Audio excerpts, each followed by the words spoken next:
Welcome to Gurukul academy. Gurukul academy के YouTube channel पे आपका स्वागत है।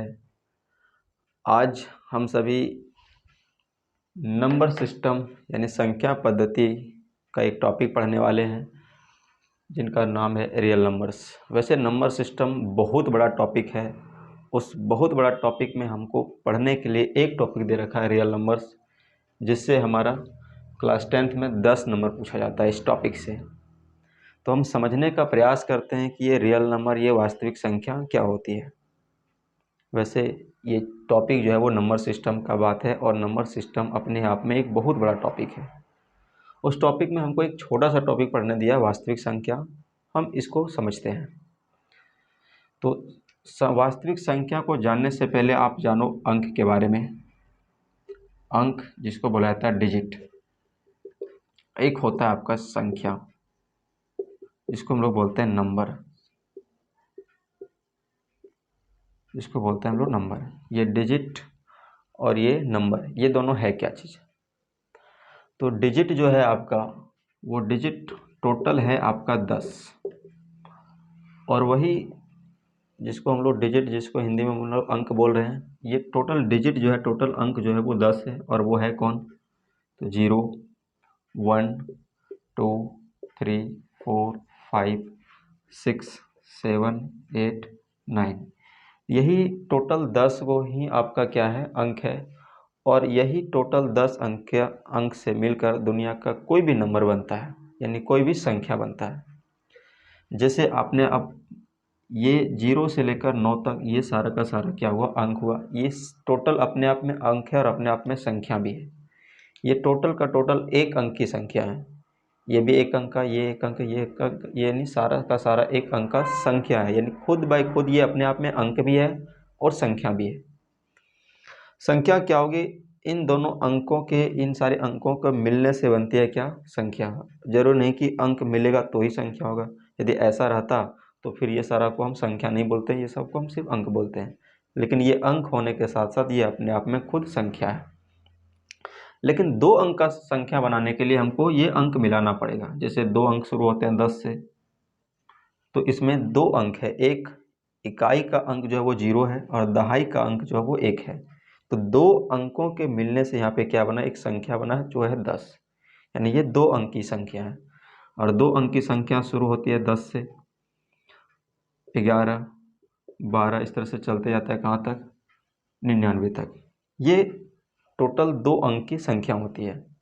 यानी ये अंकों से मिलकर, 2 तरह का अंक से मिलकर ये संख्या बनी। अब इसमें 12 लिखे हैं तो इसका ही अंक 2 है, दहाई का अंक 1 है। तो ये 2 तरह का अंक, 2 अंक मिलकर एक संख्या बनी है जो 12, वो 2 अंक की संख्या है। और 2 अंक की संख्या हम सभी जानते हैं 10 से स्टार्ट होता है और कहाँ तक चलता है? 99 तक। उसी तरह से यदि हमने 100 लिखा, 99 के बाद अगला क्या आएगा?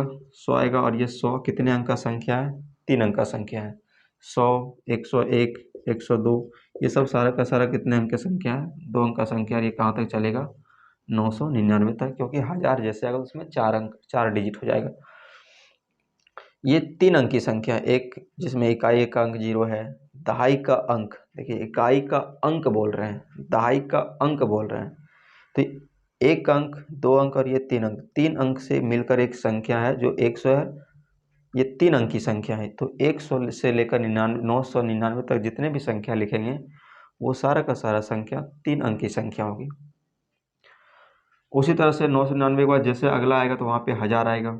1000 जब लिखेंगे इसमें 4 अंक होगा, 1001, 1001, 1002, 1010, इस तरह से जो भी कुछ भी लिखेंगे तो ये चलेगा कहाँ तक? 9999 तक। तो ये जितने भी सारे संख्या इसमें लिखा है वो सारा का सारा 4 अंक की संख्या होगी। तो अब जो भी संख्या लिखो, कुछ भी संख्या क्यों ना लिखो, वो सारा इसी नंबर से, इसी डिजिट से मिलकर के कोई भी संख्या बनेगा। आप कोई भी संख्या लिखो, कुछ भी संख्या लिखेंगे, दुनिया का कोई भी संख्या लिखो, कोई भी नंबर लिखो, वो सारा का सारा जो नंबर लिखा है वो इसी डिजिट का इस्तेमाल करके लिखा जाएगा। तो यानी ये 10 डिजिट ही काफ़ी है कोई भी संख्या लिखने के लिए। डिजिट का संख्या 10, लेकिन संख्या कितना होगा इसका कोई फिक्स नहीं है। संख्या अनगिनत होती है, इतना संख्या कि हम लोग गिन नहीं सकते हैं। लेकिन डिजिट कितना होते हैं? डिजिट है टोटल 10 ही है। अच्छा, यहाँ पे जब ये मैंने चीज़ें इस तरह से लिखा था, यहाँ पे एक छोटा सा चीज़ हम लोग जान लेते हैं जो बचपन में हम लोग को याद करना पड़ता था, और जब याद नहीं करते थे हमारे गुरुजी हम लोग को बहुत पिटा करते थे। तो थोड़ा मैं उस चीज़ों को समझने का प्रयास करता हूँ। जैसे आपसे बोला जाए कि एक अंक का सबसे छोटी संख्या क्या होगा, तो एक अंक का सबसे छोटी संख्या आपकी होती है ये एक।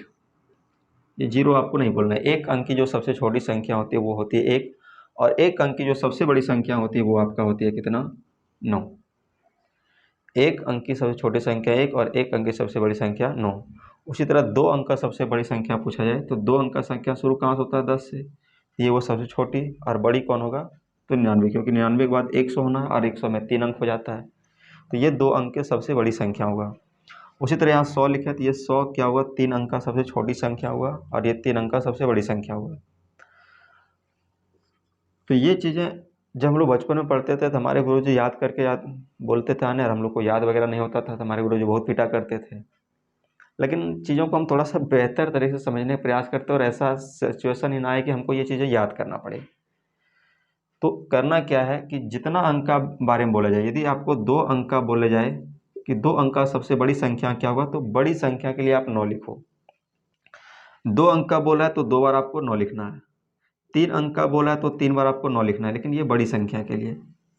4 अंक का बोला जाए तो आप 4 बार 9 लिखो, तो ये सिर्फ है बड़ी संख्या के लिए।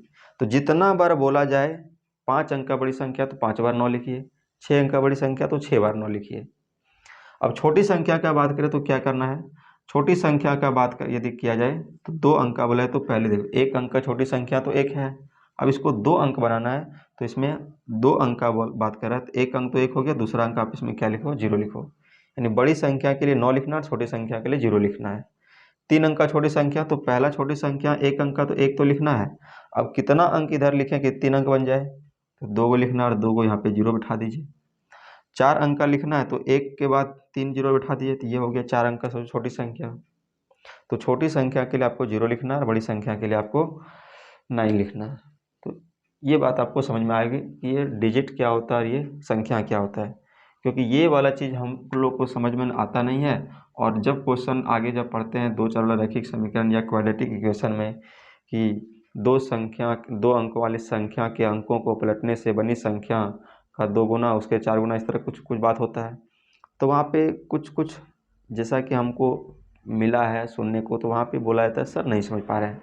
तो नहीं समझने का मतलब ये है कि आप अंक को पलटने का रहा तो आप संख्या को पलट रहे हैं, संख्या को पलटने का रहा तो आप अंक को पलट रहे हैं। तो ये आपको समझ में आना चाहिए कि पलटने किसको बोला जा रहा है, अंक को या संख्या को। वहाँ पे अंक और संख्या सबका मतलब एक ही समझ लेते हैं, इसलिए वहाँ पे प्रॉब्लम होता है। तो अंक को बदलना है, जैसे हमने यहाँ बोला 100 है, या मान लें हमने बोला 55 है, 53 है, तो बोले अंक को पलटिए। तो अंक को पलटने से तो क्या संख्या बनेगा, तो अंक को पलटेगा तो इकाई के जगह पे दहाई लाएगा, दहाई वाला की जगह पे इकाई आएगा, तो 3 आएगा इधर और 5 आएगा इधर, 35 बन जाएगा। अंक को पलट दिया, संख्या क्या हुआ हमारा, कुछ और बन रहा है। तो इस तरह से कुछ बात आएगा, तो वो बात आएगा तो वहाँ पे हम लोग देखेंगे। तो अभी अंक और ये संख्या आपको उम्मीद करते हैं समझ में आया होगा। आगे बढ़ते हैं।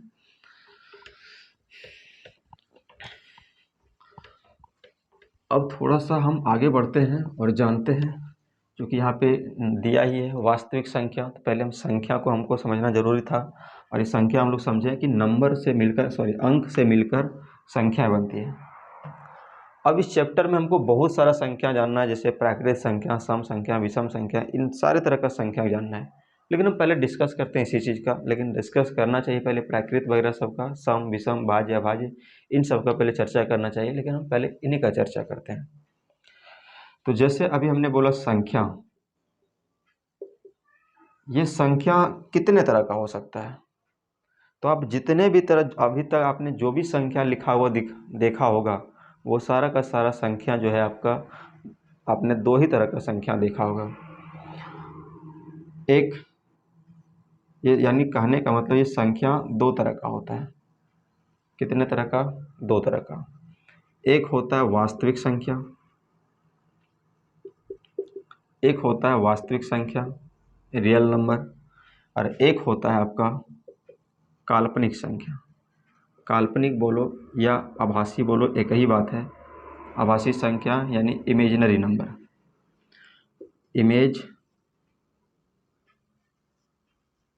Imaginary number.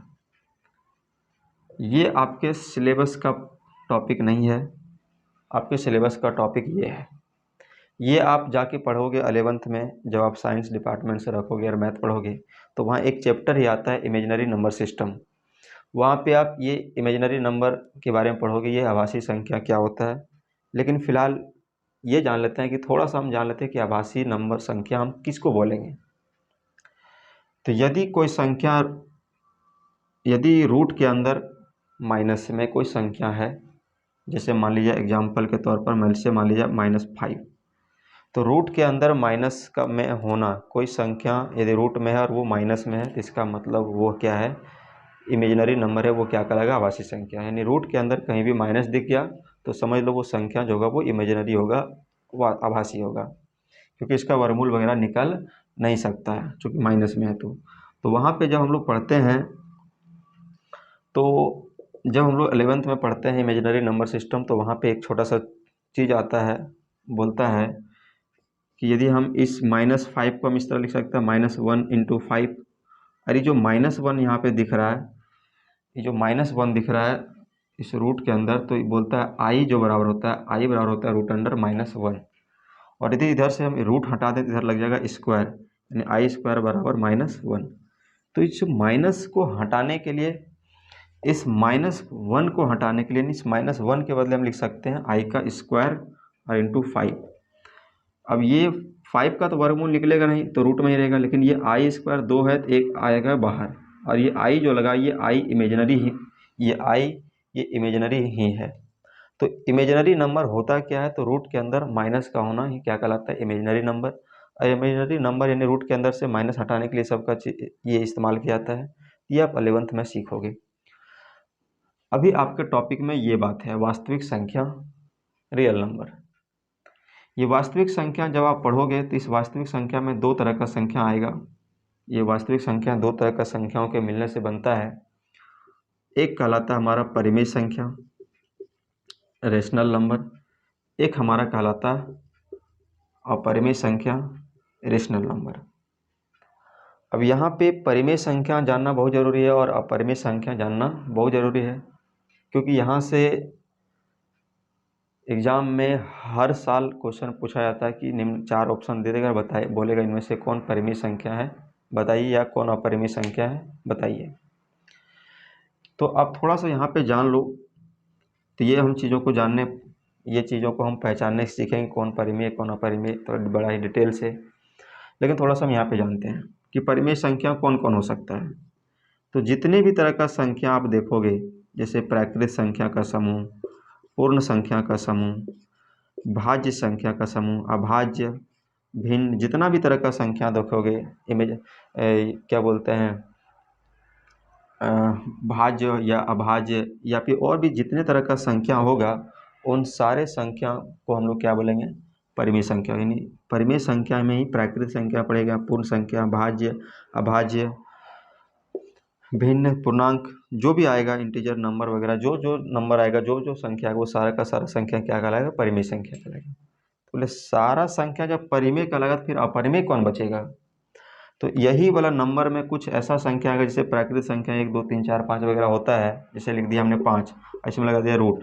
अब रूट के अंदर 5 है, अब इसका वर्गमूल नहीं निकले तो ये अपरिमेय होगा, और यही रूट के अंदर यदि माइनस रहता तो वो इमेजिनरी बन जाता। तो हम इन चीज़ों को डिटेल से समझेंगे कि क्या होता है परिमेय और क्या होता है अपरिमेय।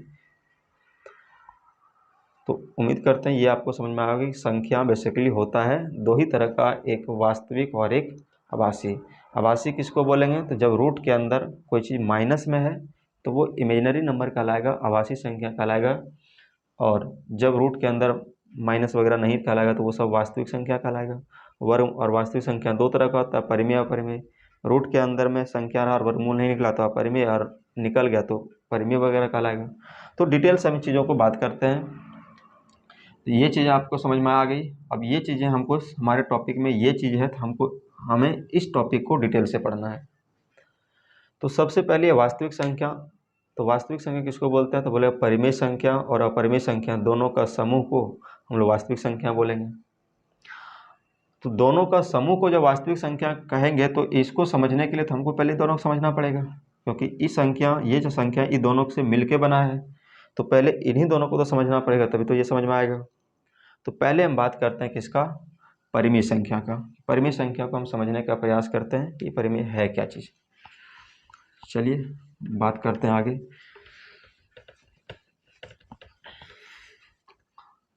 देखिए, परिमेय संख्या आपको पहचानने के लिए 3 तरह से आपको दे सकता है।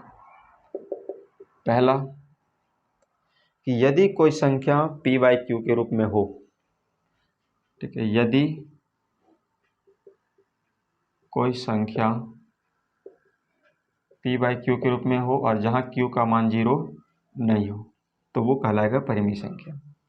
यानी कोई संख्या अंश बाय हर के रूप में रहा तो वो परिमेय संख्या कहलाएगा, यानी भिन्न में रहा तो परिमेय संख्या कहलाएगा। लेकिन कंडीशन दे रखा है कि q बराबर नहीं होना चाहिए 0। q हमारा नीचे में है, तो नीचे का वैल्यू कभी भी 0 ना होना चाहिए, ऊपर का वैल्यू 0 हो जाए तो कोई दिक्कत नहीं है।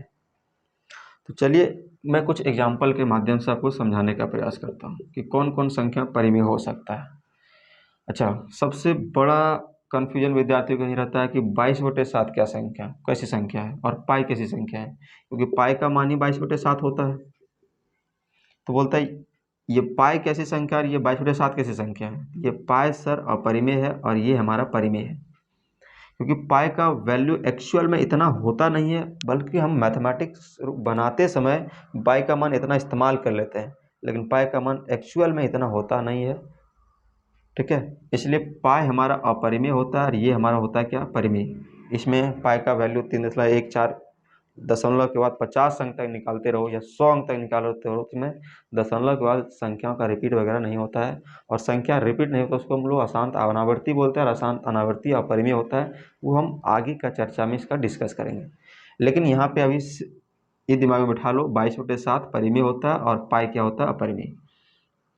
ये 22/7 पहला एग्जाम्पल बोलता है कोई संख्या p/q के रूप में रहा तो परिमेय होगा, तो p/q के रूप में है ही, p का मान हो रहा 22, q का मान हो रहा 7। बोलता है q का मान 0 नहीं होना चाहिए, तो q का मान 0 नहीं है। अच्छा, यही चीज़ रहता माइनस में रहता, -7/22, माइनस में रहे प्लस में रहे कुछ भी रहे, तो माइनस में रहे या प्लस में रहे वो परिमेय संख्या होगा ही होगा। अकेले कोई संख्या रहा तो बोले ये परिमेय होगा क्या, तो बोले सर परिमेय होने के लिए p/q के रूप में रहना चाहिए, यानी ऊपर में भी और नीचे में भी। बोले यहाँ तो है ही नहीं, तो यहाँ कुछ नहीं तो हम इसके नीचे 1 लिख सकते हैं।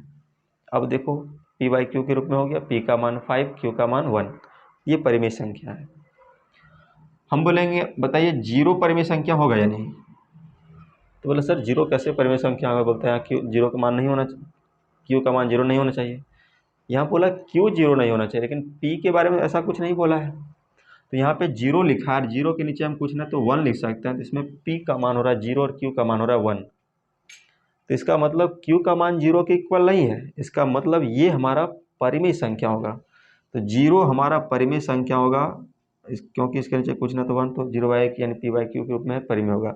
लेकिन इसी को पलट दें, 1 ऊपर और 0 नीचे, तो इस बार देखिए नीचे में q है, q का मान हो गया 0, तो ये परिमेय होगा नहीं। क्यों, क्योंकि 0 से किसी नंबर में भाग देते हैं तो वो होता है अपरिभाषित, यानी जिसकी कोई परिभाषा ही ना हो, जबकि परिमेय का तो डिफिनेशन हो रहा है कि p/q के रूप में लिखेंगे तो वही परिमेय कहलाएगा। तो आई होप आपको ये चीज़ समझ में आई होगी कि यदि कोई संख्या p/q के रूप में रहा तो वो परिमेय कहलाएगी। ये बड़ा ही सिंपल सा बात है, इससे एग्जाम में क्वेश्चन पूछा नहीं जाता है, आपसे रूट को लेकर एग्जाम में क्वेश्चन पूछता है कि यदि कोई संख्या p/q के रूप में तो ये परिमेय कहलाएगा। अच्छा, दूसरा आपसे यहाँ पे रहेगा कि यदि कोई संख्या रूट में है, ये वाला इम्पोर्टेंट है, यदि कोई संख्या रूट में है और उसका पूरा पूरा वर्गमूल निकल जाता है तो वो परिमेय होगा। अदरवाइज यदि वर्गमूल नहीं निकलेगा तो वो चला जाएगा किसमें, अपरिमेय में चला जाएगा। यानी कोई संख्या रूट में है, यानी परिमेय संख्या रूट से फ्री होती है। डिटेल में यदि हम लिखना चाहें तो हम इस तरह लिखेंगे कि यदि कोई संख्या रूट में हो और उसका पूरा पूरा वर्गमूल निकल जाए तो वो रूट वाली संख्या अपरिमेय ना होकर के क्या होगी, परिमेय होगी। जैसे एग्जाम्पल के माध्यम से समझना चाहते हैं, जैसे मान लीजिए 4 है और ये इसमें रूट लगा देते हैं, तो 4 का वर्गमूल निकल जाता है कितना, 2। तो हम ये रूट अंडर 4 कैसी संख्या होगा? परिमेय, क्योंकि इसका वर्गमूल निकल गया। अच्छा, थोड़ा डिटेल से कर देते हैं। रूट 4 का फैक्टर करोगे आप, 2 से दिया 2 इंटू 2 इस तरह आएगा। और हम लोग को पता है रूट के अंदर जब एक ही संख्या 2 बार निकलता है, 2 बार मिलता है तो एक बाहर निकल जाता है, इसी को हम लोग बोलते हैं वर्गमूल। तो इस 4 का पूरा वर्गमूल निकल गया, इसलिए रूट अंडर 4 कैसी संख्या होगी?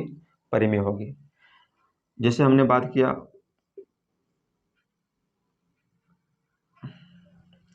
बात किया इसका 75/27, बोले क्या ये परिमेय संख्या होगा?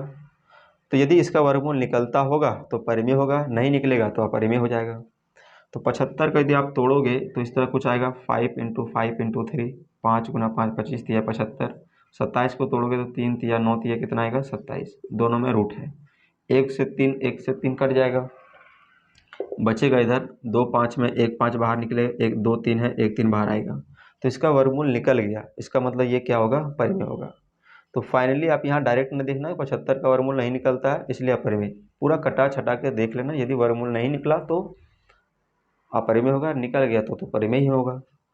जैसे हमने मान लिया रूट अंडर 41 और नीचे मान ली जाए 48, या फिर मान लेते हैं कुछ इस तरह, मान लो रूट अंडर 8 है और नीचे मान लीजिए रूट अंडर 2 है। तो बोले क्या इसका वर्गमूल, क्या ये परिमेय होगा? तो देख लेते हैं परिमेय होगा या नहीं होगा। अब यहाँ डायरेक्ट मत करना कि 8 का वर्गमूल नहीं निकलता है तो ये अपरिमेय हो जाएगा, तोड़ने कटा छटा कर देख लो। 8 को हम लिख सकते हैं 2 इंटू 2 इंटू 2, और रूट 2 तो नीचे है ही। अच्छा, इधर जोड़ा लग रहा है, एक बाहर आएगा, इसका जोड़ा नहीं लगा तो ये अंदर में रहेगा, और बटे नीचे रूट अंडर 2 है तो ये कट गया, तो फाइनल आया 2। तो वर्ग रूट से बाहर निकल जा रहा है तो ये परिमेय होगा, रूट से बाहर नहीं निकलेगा तो वो फिर अपरिमेय होगा। तो इस तरह से मान लीजिए कुछ आपको दे पहचाने तो आप आराम से पहचान सकते हो। और एग्जाम्पल लेते हैं, जैसे मान लीजिए 3√2 और 5√2। 5√2 बोले कैसे संख्या है, ये परिमेय है या अपरिमेय है? तो देखिए इसमें रूट नहीं है, इसमें रूट नहीं, ये दोनों आराम से मल्टीप्लाई हो जाएगा, 3 इंटू 5। इसमें भी रूट है, इसमें भी रूट है, तो दोनों को एक बड़ा सा रूट में भर दो। तो 3 इंटू 5 15, और दोनों को रूट में है, एक बाहर आएगा तो 15 गुना 2 30। यानी फाइनली क्या हो, देखें कि सारा का वर्गमूल निकल गया, रूट से फ्री हो गया। और रूट से फ्री हो गया तो ये तो बोलता है परिमेय संख्या कहलाएगा। तो परिमेय संख्या कभी भी रूट वगैरह में रहता नहीं है। तो आई होप ये चीज़ें आपको समझ में आई होगी।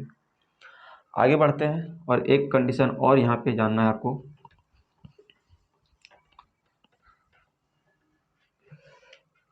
तीसरा, परिमेय संख्या अशांत आवर्ती होती है।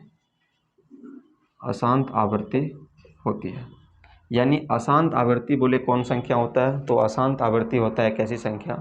परिमेय संख्या। अब यहाँ पे बोले ये अशांत आवर्ती कौन सा नई चिड़िया आ गया यहाँ पे, पहले हमको इसके बारे में तो समझेंगे तब तो इसके बारे में समझ पाएंगे। तो अशांत आवर्ती जो संख्या होती है वो होती है परिमेय संख्या। तो हम जानने का प्रयास करते हैं कि ये अशांत आवर्ती होता क्या है, अशांत आवर्ती क्या होता है। तो अभी मैंने बोला अशांत आवर्ती परिमेय संख्या होती है।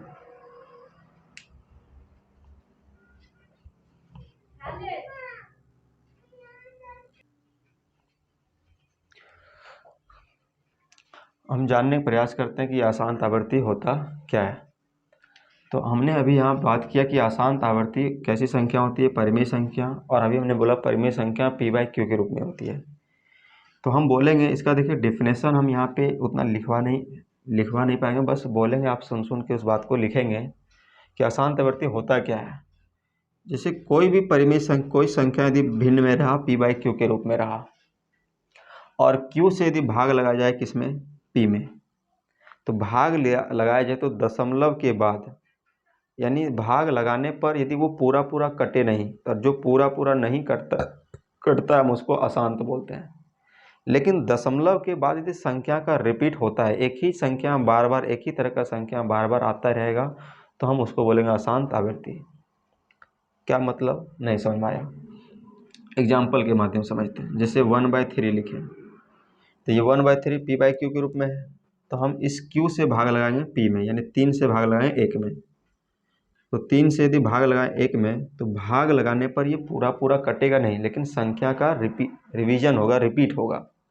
तो 3 से यदि भाग लगाया जाए 1 में तो भाग लगेगा नहीं, पॉइंट मारेगा तो 0 उतरेगा। 3 तिहाई 9, 10 में 9 गया 1, फिर पॉइंट कर ले 0, फिर से 3 तिहाई 9, 10 में 9 गया 1, फिर पॉइंट कर ले 0, 3 तिहाई 9, 10 में 9 गया 1। तो इस तरह से बार बार क्या होगा, चलते जाएगा। तो जो डॉट डॉट लिखे हैं इसका मतलब पूरा पूरा कट नहीं रहा, जो पूरा पूरा नहीं कट रहा उसको हम लोग बोलते हैं अशांत। और एक ही तरह का संख्या, एक ही चीज बार बार आ रहा है, इसलिए इसको बोलते हैं आवर्ती। तो अशांत आवर्ती जो संख्या होती है वो होती है कैसी, परिमेय संख्या। तो आई होप आपको समझ में आया होगा कि अशांत आवर्ती किसको कहते हैं। तो यदि कोई संख्या p/q के रूप में हो और q से भाग लगाया जाए p में, तो प्राप्त भागफल में दशमलव के बाद संख्या क्या हो, पुनरावृत्ति हो और वो पूरी विभाजित नहीं हो, तो वैसी संख्या क्या कहलाती है, अशांत आवर्ती कहलाती है। जैसे और मान लिया जाए, जैसे हमने मान लिया 10/3, तो 3 से भाग लगाना है 10 में, तो 3 से भाग लगाएंगे 10 में तो ये पूरा पूरा कटने वाला नहीं है। 3 तिहाई 9, 10 में 9 गया 1, भाग लगेगा नहीं, पॉइंट लगाया 0, 3 तिहाई 9, 10 में 9 1, पॉइंट कर ले 0, फिर से 10 दिया 3 तिहाई 9, इस तरह से चलते जाएगा। तो अब यहाँ देख पा रहे हो कि दशमलव के बाद संख्या कट नहीं रहा है, यानी और नहीं कट रहा है तो वो अशांत होगा। और जो कि एक ही चीज़ बार बार धीरे बार बार रिपीट होगा तो उसको हम अशांत आवर्ती बोलेंगे। तो इस तरह का संख्या मान लीजिए कहीं दिया रहे तो वो कहलाएगा अशांत आवर्ती, और अशांत आवर्ती कहलाती है परिमेय संख्या। तो कहने का मतलब ये हुआ, कहीं मान लेते हैं आपको रहा 0.3333 इस तरह डॉट डॉट दिया रहे, तो ये कौन सी संख्या होगी, ये होगी हमारा परिमेय संख्या, क्योंकि इसको हम लोग बोलते हैं अशांत आवर्ती। नहीं डॉट डॉट चल रहा है अशांत, एक ही चीज बार बार आ रहा है आवर्ती, यानी टोटल मिला के अशांत आवर्ती, और अशांत आवर्ती होती है परिमेय संख्या। उसी तरह से यदि हम बोले 1.0101010101 इस तरह से चलते जा रहा है, तो देखिए दशमलव के बाद 01010101 बार बार रिपीट हो रहा है, और डॉट डॉट में लग रहा है तो इसका डॉट डॉट लगा, यानी अशांत, पूरा पूरा नहीं कट रहा है, और एक ही चीज बार बार रिपीट हो रहा है, तो हम इसको बोलेंगे आवर्ती। तो ये हो गया हमारा अशांत आवर्ती। उसी तरह से यदि आगे बढ़े, यदि हमने बोला 2.123 डॉट डॉट इस तरह चलते जा रहा है, तो डॉट डॉट लगा हुआ मतलब कट नहीं रहा, और नहीं कट रहा है तो वो अशांत होगा। और यहाँ देखिए 123 ये बार बार रिपीट हो रहा है, तो बार बार रिपीट हो रहा है एक ही तरह का नंबर, तो उसको बोलते हैं आवर्ती। तो यानी ये हो गया अशांत आवर्ती, और ये अशांत आवर्ती है तो ये अशांत आवर्ती कहलाएगा परिमेय संख्या। तो इस तरह का एग्जाम्पल में कहीं भी क्वेश्चन यदि दिख जाए और बोल दे कि बताइए, मैं 4 ऑप्शन दिया रहेगा और बोलेगा निम्न में से कौन परिमेय है, पहचानिए, तो जहाँ पे इस तरह का चीज़ देखने को मिले तो आराम से बता सकते हैं ये परिमेय होगा। अब चीज़ें आगे बढ़ते हैं। अब ये इसको हम इतना लंबा चौड़ा ना लिख करके हम इसको इस तरह लिख सकते हैं 0.3, ये 3 बार बार रिपीट हो रहा है तो हम 3 पर क्या लगा देंगे, रेकरिंग लगा देंगे। इसका मतलब ये हुआ कि 3 बार बार रेकरिंग लगा, इसका मतलब है कि दशमलव के बाद 3 जो है बार बार आ रहा है, या इसके ऊपर जो रिपीट हो रहा है उसके ऊपर दशमलव भी लगा सकते हैं। जैसे यहाँ पर 1.01, ये 01 बार बार आ रहा है, तो हम यहाँ पे 01 पर क्या लगा देंगे, रेकरिंग लगा देंगे इस तरह से। 123 बार बार आ रहा है तो हम लिख सकते हैं 2.123, इस तरह से हम लिख सकते हैं। तो इसको हम इस प्रकार से इतना लंबा चौड़ा ना लिख रूप में ना लिख करके हम इसको इस तरह से लिख सकते हैं। तो इस तरह का संख्या कहीं भी दिख जाए तो वो समझ जाओ अशांत आवर्ती है, और अशांत आवर्ती कौन संख्या कहलाती है, तो हम बोलेंगे परिमेय संख्या कहलाती है। अच्छा, दूसरी बात, जब अशांत आवर्ती परिमेय संख्या है तो यानी ये वाला हमारा परिमेय संख्या है, तो हम इसको p/q के रूप में लिख सकते हैं, क्योंकि ये अशांत आवर्ती परिमेय संख्या कहलाती है और ये अशांत आवर्ती है, तो इसका मतलब इसको हम p/q के रूप में लिख सकते हैं। या सिंपल भाषा में समझें तो हम ये बोलेंगे कि कोई संख्या दशमलव में कब आ सकता है, तो हम बोलेंगे जब किसी से भाग लगा होगा, तो भाग लगा होगा तभी तो दशमलव में आया होगा। तो कौन सा संख्या से भाग लगा होगा, यानी वो संख्या क्या होगा जिससे भाग लगने पर इतना आया, तो वो संख्या निकालने का प्रयास करेंगे। तो यानी अब हम लोग का यहाँ पे हेडिंग होगा कि अशांत आवर्ती संख्या को बदलना है किसमें, p/q के रूप में। अब हम लोग ये समझने का प्रयास करते हैं। तो ये परिमेय संख्या पहचानने का 3 तरीका है। p/q के रूप में आप परिमेय, ये पूछेगा आपसे एग्जाम में, नहीं पूछता है ये वाला रूट वाला। तो रूट में रहा कोई संख्या और वर्गमूल निकल गया तो परिमेय, नहीं निकला तो अपरिमेय। परिमेय संख्या क्या होता है, अशांत आवर्ती। अपरिमेय क्या होगा, अशांत अनावर्ती होगा। और ये अशांत अनावर्ती क्या होता है तो हम अपरिमेय में वो बात को सीखेंगे। अभी इसी बात को पहले यहाँ पे क्लियर कर लेते हैं। अशांत आवर्ती परिमेय होता है, तो अशांत आवर्ती को अब हम p/q के रूप में निकालने के लिए सीखते हैं। चलिए आगे बढ़ते हैं और सीखते हैं कि अशांत आवर्ती को हम p/q के रूप में कैसे बदलते हैं। तो अब हेडिंग होगा हमारा अशांत आवर्ती संख्या को p/q के रूप में बदलें। p/q के रूप में हम अशांत आवर्ती संख्या को बदलेंगे। अब ये अशांत आवर्ती क्या है ये आप भली भांति समझ चुके हैं। तो इसमें 3 टाइप का क्वेश्चन बनता है। इस अशांत आवर्ती में 3 टाइप का क्वेश्चन बनेगा। हम पहला टाइप का बात करते हैं, टाइप नंबर 1। इसमें क्या हो, टाइप 1 में हम बात करें कि दशमलव के बाद जितना संख्या होगा सारा का सारा संख्या हम रिपीट करवा देंगे। लेकिन अगला टाइप में होगा कि दशमलव का सारा संख्या को रिपीट नहीं करवाएंगे। और एक अगला टाइप रहेगा कि दशमलव के इधर जितना भी संख्या अभी हम 0 रख रहे हैं, बाद में तीसरा टाइप में हम दशमलव के इधर कोई संख्या रखेंगे, नंबर रख देंगे। तो 3 टाइप का यहाँ बेसिकली क्वेश्चन बनता है। तो तीनों टाइप को हम शॉर्टकट में और डिटेल में भी हम प्रयास करते हैं समझने को। तो जैसे हमने यहाँ पे लिखा 0.3333, इस तरह से हमने लिखने का प्रयास लिखा हमने। और इसको हम शॉर्टकट में ऐसे लिख सकते हैं 0.3 इस पे रेकरिंग। तो इस 0.3 को हमको बदलना है p/q के रूप में। तो 0.3 इस पे रेकरिंग, इसको p/q के रूप में बदलेंगे। तो हम क्या करें, जो भी यहाँ पे है उसको लिख देंगे, दशमलव वगैरह जो भी है सबका खत्म, 0 वगैरह सबका खत्म। एक संख्या पर रेकरिंग है तो उसके बदले हम लोग बटे में 1 9 लिखते हैं। जितना रेकरिंग जो है उस रेकरिंग का मतलब हम लिखते हैं 9। एक संख्या पर रेकरिंग है तो 1 9 लिखेंगे। अब यहाँ आपके मन में सवाल आ रहा होगा कि ये 9 ज़बरदस्ती क्यों लिख दें, ये 9 कहाँ से आया। तो ये 9 कहाँ से आया इस चीज़ की अभी हम डिटेल में बात करते हैं। वो 9 हम क्यों लिखते हैं तो वो डिटेल से जब करेंगे तो ये तब आपको समझ में आएगा ये 9 क्यों लिखा जाता है।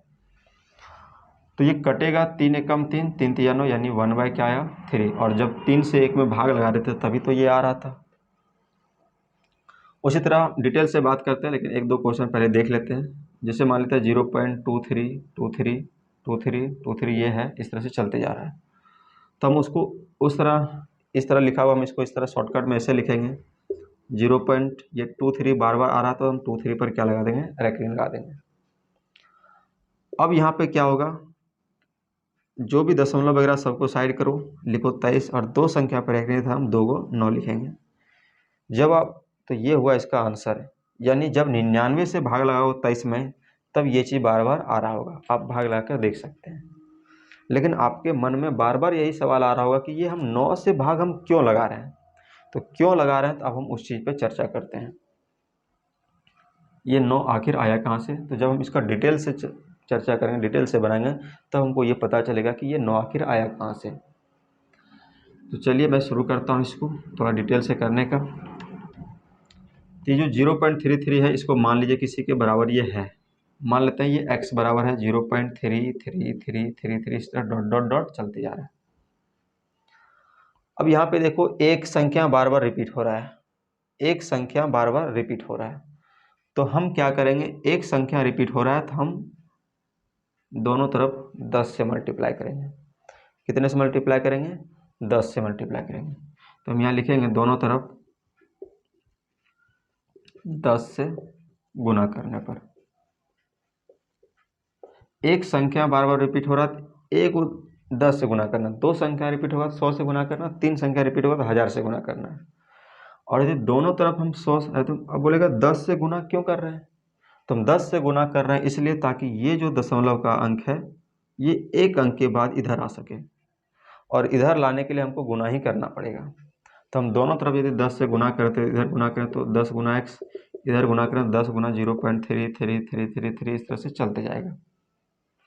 10 को x से गुना करें तो ये 10x आया, और इसको इधर गुना करेंगे तो ये दशमलव जो है यहाँ पर है वो 10 से गुना होने के बाद ये एक अंक के बाद इधर आ जाएगा दशमलव, यानी ये आएगा 3.3333 इस तरह से डॉट डॉट डॉट चलते बनेगा। अच्छा 10x बराबर, इसको हम ऐसा लिख सकते हैं 3 प्लस 0.333 इस तरह लिख दे, कोई हर्ज नहीं है क्योंकि ये जब इसमें जुटेगा तो फिर से यही चीज़ आएगा। अच्छा 10x बराबर 3 और प्लस, थोड़ा इस चीज़ के बारे में देखो तो इस चीज़ के बदले हम कुछ पहले मान के रखें कि 0.333 जब रहेगा डॉट डॉट कितना बार है कोई पता नहीं है, तो इतना के बदले हम क्या लिख सकते हैं, x लिख सकते हैं। तो इतना पूरा के बदले हम क्या लिख देंगे, x। अब ये प्लस में x जो है वो बराबर किधर है तो किस में होगा, ये हो जाएगा माइनस में बराबर 3। 10x में एक x घटा तो ये होगा 9x बराबर 3, और x बराबर कितना होगा, ये 9 इसके नीचे आएगा 3/9। अब समझ में आया ये 9 कहाँ से आ रहा है, तो इसलिए हम बोल रहे हैं एक संख्या रिपीट हो रहा है तो हम एक 9 लिखेंगे, दो संख्या रिपीट होगा तो हम 2 9 लिखेंगे। अब ये कटने छटने के बाद ये 1/3 हो जाएगा। तो ये आपको समझ में आया होगा कि ये 9 आखिर आ कहाँ से रहा है। तो आई होप ये चीज़ें आपको समझ में आई होगी। फिर हम दूसरा एग्जाम्पल लेते हैं जो हमने दूसरा यहाँ पे लिखा था। दूसरा एग्जाम्पल हमने लिखा था 0.232323 डॉट डॉट इस तरह से चलते जा रहा था। तो इसका आंसर अभी आया था कितना, 23 है। 23 बार बार रिपीट हो रहा है तो हमने बोला इसका आंसर क्या होगा, 23/99 होगा। अब बोले 2 का 9 कहाँ से आ गया, तो कुछ इसी तरह का प्रोसेस लागू हुआ होगा तो वहाँ पे 2 और 9 आया होगा। अब कैसे, तो थोड़ा डिटेल से कर लेते हैं, आपको समझ में आएगा कि ये 9 आखिर आ कहाँ से रहा है।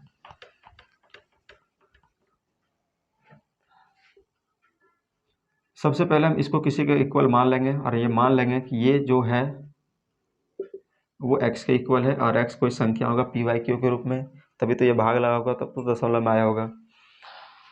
तो हम यहाँ पे इसको लेंगे 0.232323 मान लेते हैं, ये सारा संख्या जो वो x के इक्वल है। अब इसमें दो संख्या रिपीट हो रहा है, दो संख्या रिपीट हो रहा है तो इसलिए हम इसमें 100 से गुना करेंगे, क्योंकि हमको ये वाला दशमलव का अंक यहाँ पे लाना है, ये 23 के बाद। तो हम दोनों तरफ किससे गुना करेंगे, दोनों तरफ 100 से गुना करने पर, जब दोनों तरफ 100 से गुना करें, इधर 100 से गुना होगा ये 100 गुना x, इधर से गुना करें तो 100 गुना 0.232323 इस तरह से डॉट डॉट डॉट चलते बनेगा। 100x बराबर 100 को इधर गुना करेंगे तो ये दशमलव का अंक यहाँ है तो ये 2 अंक इधर आ जाएगा, 2 जीरो गुना हो रहा है तो ये 2 अंक उधर बढ़ जाएगा, तो यानी होगा ये 23.2323 इस तरह से चलते बनेगा। और 100x बराबर ये 23.2323 इस तरह से बार बार है, तो हम इसको ऐसा लिख सकते हैं कि 23 दशमलव प्लस 0.232323 इस तरह से लिख सकते हैं, क्योंकि जब इसको इसमें जोड़ेंगे तो फिर से यही चीज़ हो जाएगा। और 100x बराबर 23 ये प्लस में है, इतना चीज़ जो प्लस में दिख रहा है, तो इतना के बदले हम क्या लिख सकते हैं, तो इतना के बदले हमने तो x मान के रखा है, तो हम इतना पूरा के बदले हम x लिख सकते हैं। अब ये प्लस में x है बराबर किधर आया तो हो जाएगा कितना, माइनस में बराबर 23। 100x में एक x घटा तो आया कितना, 99x बराबर 23। तो x बराबर कितना आएगा, 23 बटे ये 2 डबल 9 है तो ये डबल 9 कहाँ आएगा, नीचे, गुना में तो नीचे आएगा। तो आई होप आपको समझ में आ गया होगा कि ये 9 कहाँ से आ रहा है। तो इसलिए हम इसको इतना डिटेल में ना करके, ये ऑब्जेक्टिव में पूछता है इसलिए हम इसका डिटेल में ना करके हम डायरेक्ट बोलते हैं कि जो संख्या रिपीट हो रहा है उसके बदले 9 लिखो। जैसे हमने बोला कि 0.123 और तीनों पर एक रिंग है, तो इसको p/q के रूप में बदलेंगे तो क्या होगा, तो हम बोलेंगे 127 लिखेंगे और 3 संख्या रिपीट हो रहा है तो 3 को 9 लिखेंगे। अब ये कैसे 3 को 9 आया तो वो इस डिटेल से करने पर यहाँ पे पता चलेगा आपको। इसी तरह मान लें हमने 0.123 लिखा इस तरह से, या कुछ और लिखा जैसे 4 5 लिखा, इस पर रेकरिंग है तो इसका वैल्यू कितना आएगा, तो 45 लिखना है। 2 संख्या पर रेकरिंग है यानी 2 संख्या रिपीट हो रहा है तो 2 बार 9 लिखना है। कटता है कटा दीजिए, नहीं कटता है छोड़ दीजिए, वैसे ये कट रहा है, 15 × 45 33 × 99, अब कटने वाला नहीं है जब 33 से 15 में भाग देंगे तो वो बार बार क्या आएगा, दशमलव के बाद 4545 बार बार आते रहेगा। तो आई होप आपको ये चीज़ें समझ में आई होगी। टाइप 2 और टाइप 3 हम नेक्स्ट वीडियो में बात करेंगे। तब तक के लिए धन्यवाद।